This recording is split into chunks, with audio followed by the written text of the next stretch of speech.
Greetings everyone, welcome to my channel Zen'Ergy Holistics. My name is Bree and I'm so grateful that you are attracted to this video, hopefully for the purpose of learning 3 new Ayurvedic meals that you can use every day and that are interchangeable and beginner friendly.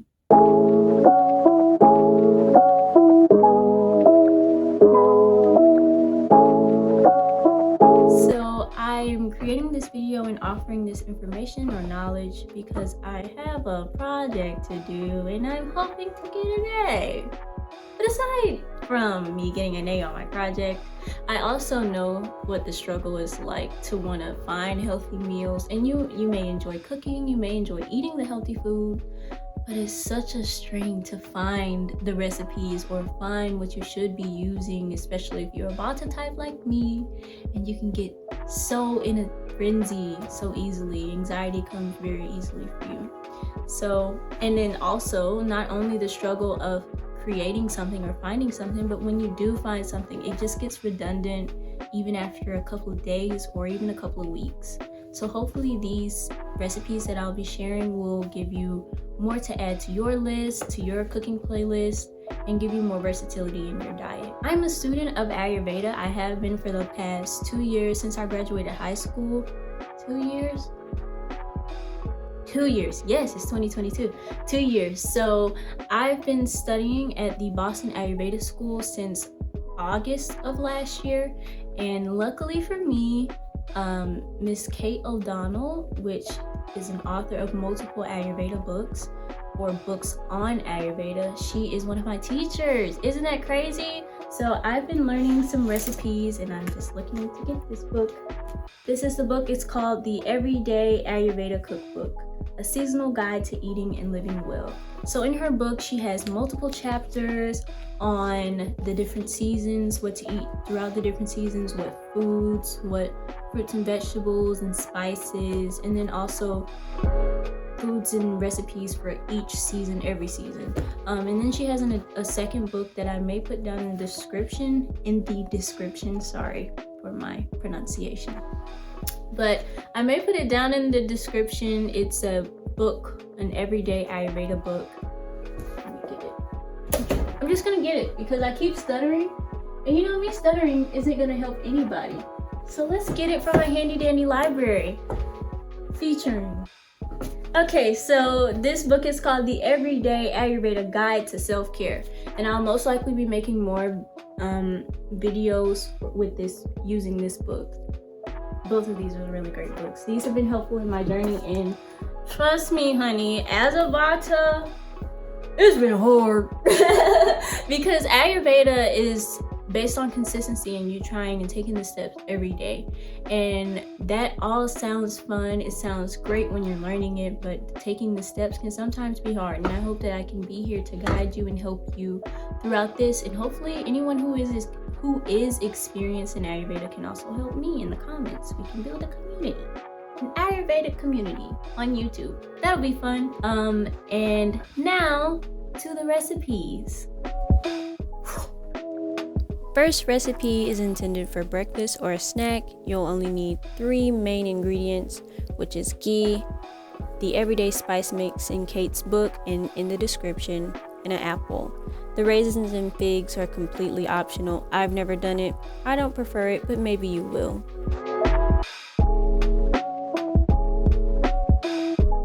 You'll start by choosing your favorite apples. My go-to is Fuji or Gala. Your favorite ghee. Kalapo is not my favorite ghee, but it's what I could find in my local stores and it tastes just the same. Not really. And this is the sweet spice mix, which is in the description and listed in Kate's book.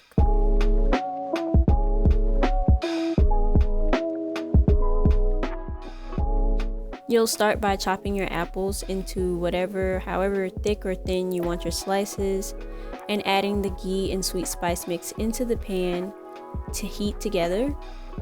Once it's fully heated, you'll add your apples into the pan.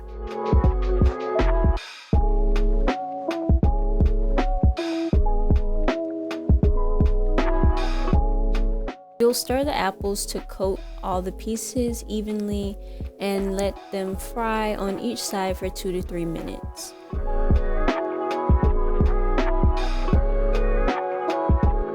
If the apples start to stick at the bottom, you can add a tablespoon or 2 of water to keep the apples from sticking to the pan if needed.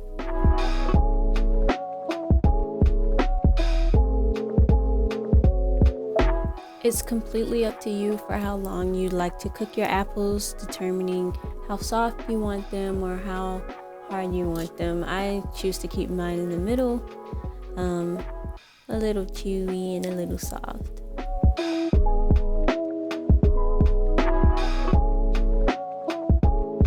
And here they are, the ghee fried apples, spiced apples, however you want to name them. But they're very, very, very good. I love to eat them plain if I'm not feeling a heavy breakfast, or add them to oatmeal. My suggested lunch option is the warming tomato dal in Kate's book. You'll just need water, red lentils, winter spice mix, fresh tomatoes or a can of chopped tomatoes, kale, ghee, cumin seeds, black mustard seeds or regular mustard seeds, and a teaspoon of salt. You'll start by adding 4 cups of water into the pot to boil. I've already added my 3 cups, so this will be the last cup that I'm adding now.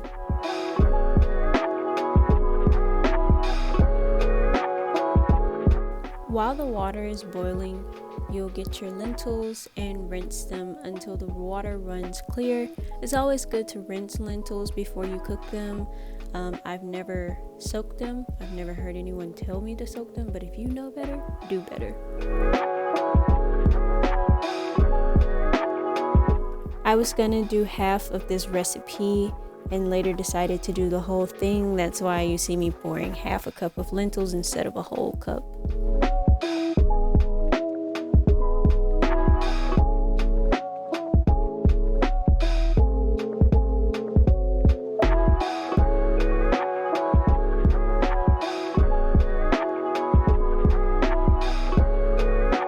So this is what they look like when I first started rinsing them. It took me about 4 washes to get it as clear as I could, but you just keep going until you feel comfortable.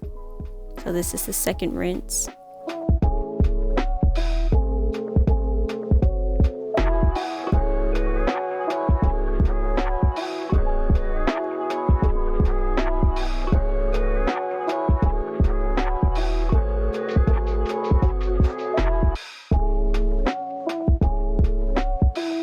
And this was the last one. This is the clearest that I could get it.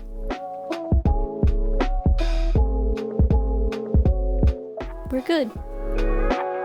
This time around, I was finally able to have my garden make a feature in one of my meals.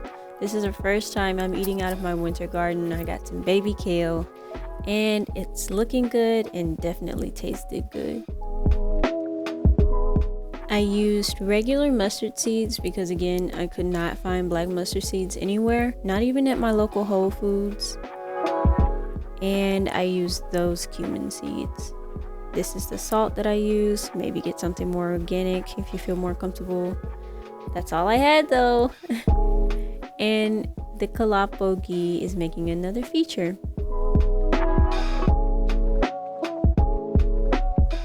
For my tomatoes, I'm using Jovial. That's what I could find at my local health food store. And this is the spice mix, the winter spice mix.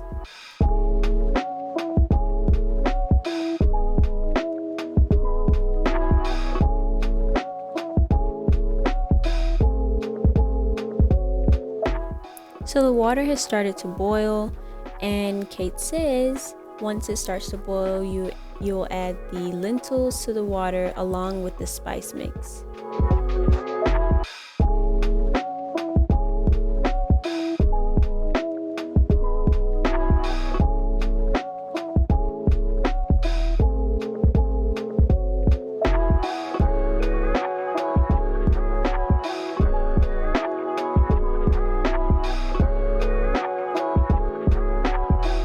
And this is what it looked like after it sat for a couple of minutes. If you're using fresh tomatoes instead of canned or jarred in my case, then you'll want to parboil those for 4 to 5 minutes until the skin can slide off. Throw the skin away and coarsely chop them and add it to the dal. If you're using canned or jarred tomatoes, this is where you'd add it at.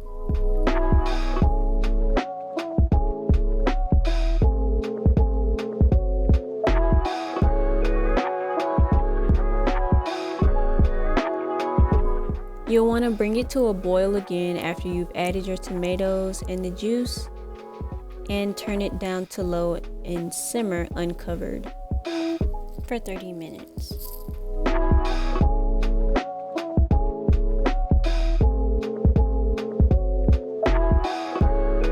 After the 30-minute timer is up, then you'll add your kale into the pot.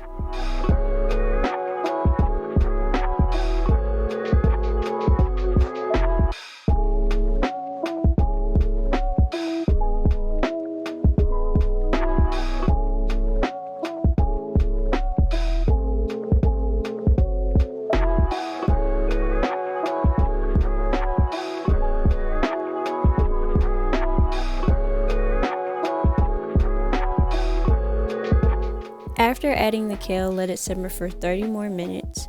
And once your 30 minutes is up, you'll leave it on low and start warming your ghee.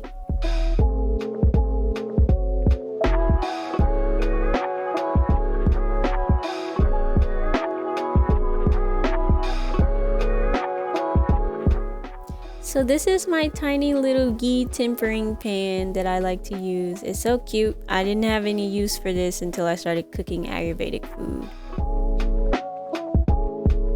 So you'll add your 1 tablespoon of ghee.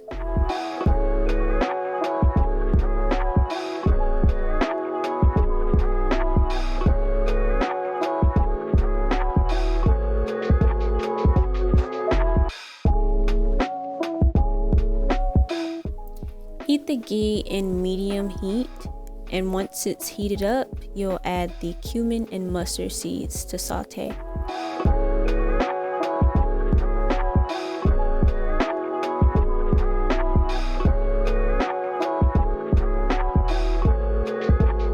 Only leave the cumin and mustard seeds in until you can smell them, which should be around 2 to 3 minutes.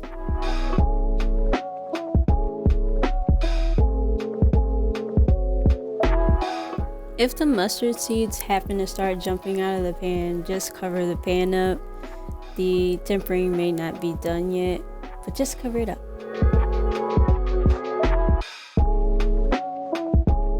Once you're satisfied with your spiced ghee, you'll turn that off and add it to the pan. Listen!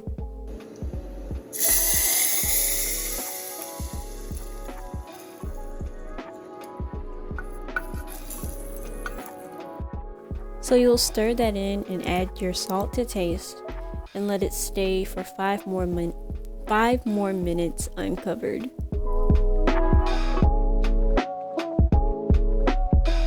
Kate suggests maybe serving this with tortillas or with a bowl of rice. I definitely enjoy it with a bowl of rice. This last recipe is called khichdi. It can be used for breakfast, lunch, or dinner, but in this case, we're gonna use it for dinner. You'll need water, basmati rice, split mung dal, which is mung beans, everyday savory spice mix, asafoetida or hing powder, 2 cups of vegetables of your choice, 1 teaspoon of salt, fresh cilantro for garnish, and for the tempering of the ghee, you'll need ghee, cumin seeds, coriander seed, and fennel seed, which is optional. If you're new to Ayurvedic food or Indian food, I would not recommend you use the fennel seed because it can be kind of a pungent or bitter taste. Slow your roll, but tasting it before you use it to cook is a good idea. So you'll start by adding 5 cups of water on high heat and leave the other cup to the side just in case you need it during cooking. I'm rinsing my rice and my dal just like I did with the lentils until the water is clear enough and I'm comfortable with how it's looking.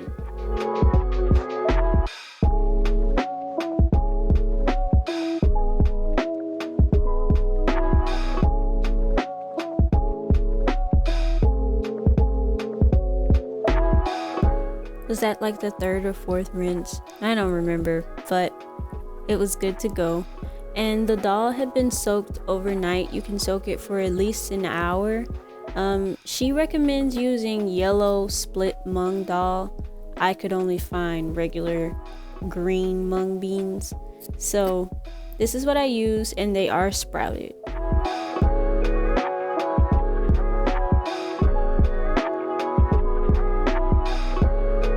So once the water started to boil, I just added the rice and the dal into the boiling water, along with the spice mix. If you do choose to use the optional hing or asafoetida powder, then you'd add it right now.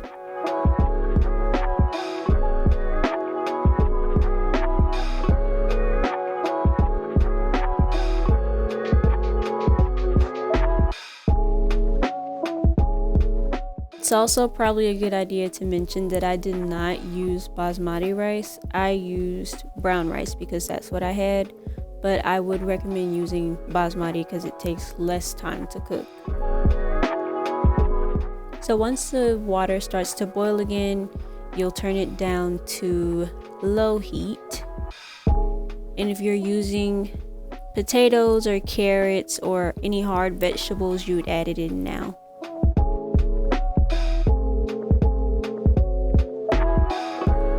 Partially cover your pot and you'll leave it to simmer for 20 more minutes without stirring. After the 20 minutes is up, you'll check to see if it needs more water. If so, go ahead and add the water along with your softer vegetables. If not, leave it for 10 more minutes until the ghee tempering is done. So you'll add your ghee and warm it.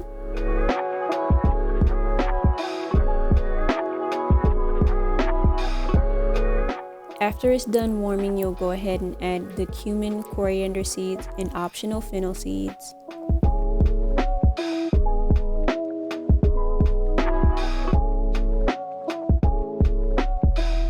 After about 2 to 3 minutes, you'll take it off of the heat and add it to the khichdi.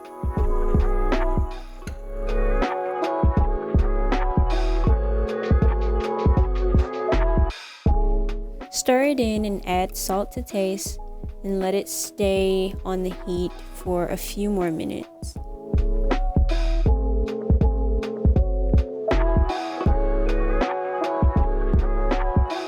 Here I'm adding my salt, and I added coriander powder because I didn't have coriander seeds for my tempering. Again, we don't stress ourselves about the small things in Ayurveda. We do what we can with what we have and make the best out of it.